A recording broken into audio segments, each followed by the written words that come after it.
Okay, so do you guys want to state your name and your role in the band? Cool. I'm Taekwon. I play drums. I'm Jeff. I play guitar. I'm Mike. I play bass. So do you guys have any pre-show rituals that are done before each show for you guys? Just restringing and setting up guitars or whatever. Setting up. There's no real. No, not really. Kind of just hang out. Drink Yeah. a little bit. As much as we can. So what song of your guys' is probably your favorite to play with?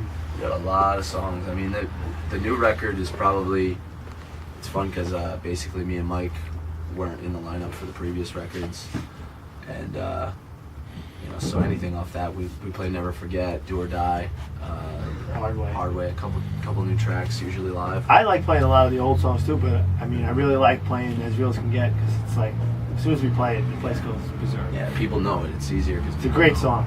Yeah. A really good song. I love playing it. So what is the absolute best part of playing a show for you guys? The best part.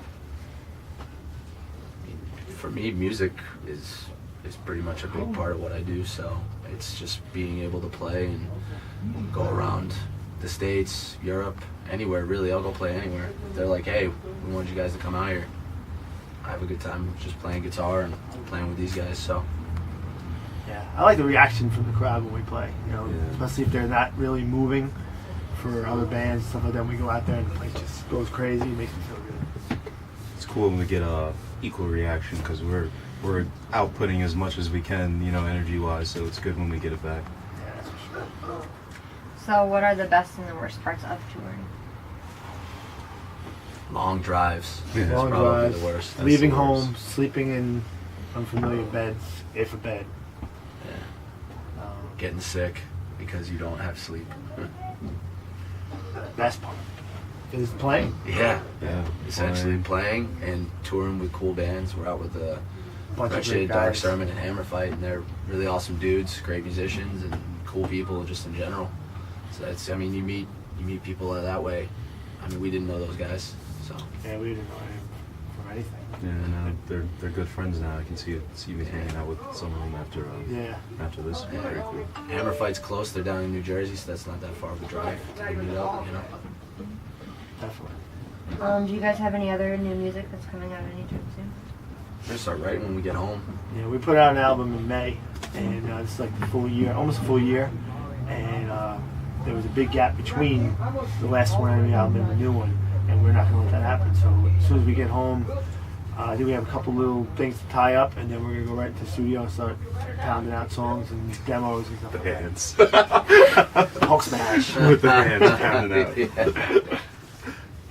So what is one obstacle as a band that you guys have had that has affected the writing process for you guys? Newer members. Yeah, one of them is gone, Yeah. and he was a big part of the slow down process. Just couldn't give us time. He had a schedule, and we were like, well, we have to write. Send it to me or email. That type of stuff. So, We all got to be in the room and bounce ideas off each other. Yeah. You gotta want to write and just do something that maybe not be your comfort zone. And Taekwon's newer. He's done a couple full tours with us so far, but he's got a lot of. He's pretty well rounded. So we've even started bouncing ideas off of each other already, and it's just you could tell. it's gonna be a go lot easier. Yeah, much easier. So who would you say is actually the predominant writer in the band now? Vocals is usually Sal and Matt. Sal pretty much wrote all the lyrics from the first record up until this Living on Borrowed Time, which Sal and Matt wrote lyrics collectively together. And then it was a collaborative effort on riffs and songwriting and stuff. Between all of us, we would bring either full songs in, or we would bring riffs in and just bounce them off each other and kind of structure the song that way, demo it, and then get the full thing together. What is it about music that made you guys want to pursue it as a career?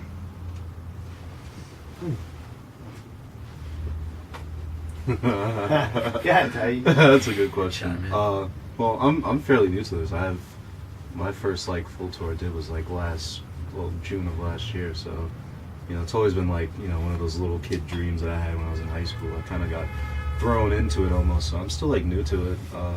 It's just fun. I always see, you know, there's so many documentaries out nowadays of just bands, what they do on tour, you know, traveling and, you know, all those things, and always was appealing to me, so now I'm actually doing it. It's pretty cool. I just like doing that, going different places, seeing kids react, and you know, actually like your band. You know, it's something cool to see. Now I'm actually experiencing it instead of watching it on TV. So We took him to Europe last year, and he slept through the entire Europe. Hey, Tay, there's the Alps.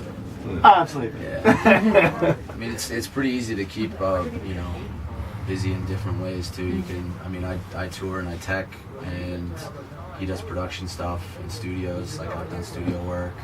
So I mean, you mix it up that way. It doesn't really get bored. You go play live. When you're home, you can do other stuff. So it's just, for me, I just love doing it. I don't really want to do anything else. So, how did you guys end up coming up with the band's name? That would be a Sal question. That was, from what I know, it's back in like 97, 98, they were called Mindset, and there was another band that had trademarked that name. So they were just, I think him and the original guitar player Lorenzo and Sal, they came up with the name Sworn Enemy, and it stuck that way, and they just kind of carried the torch like that for the years. So, what is the main inspiration behind the album Living on Borrowed Time? The state of the music industry, really.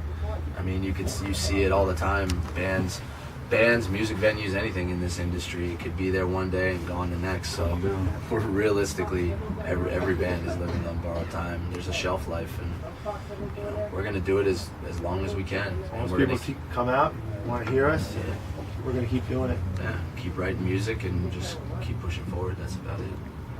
And all the lineup changes too. I mean, there was a lot of people changed to this band. This over the actual years. band, Sal was saying it the other night, I never realized it.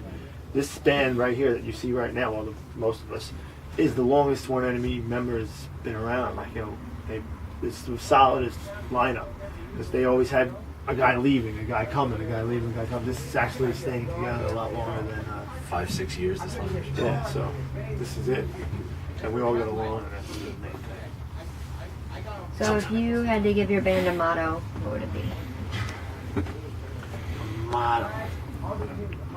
Don't fuck around. Yeah, that's pretty accurate. Don't fuck around. That's it. That's it. You're all Short dead, and sweet.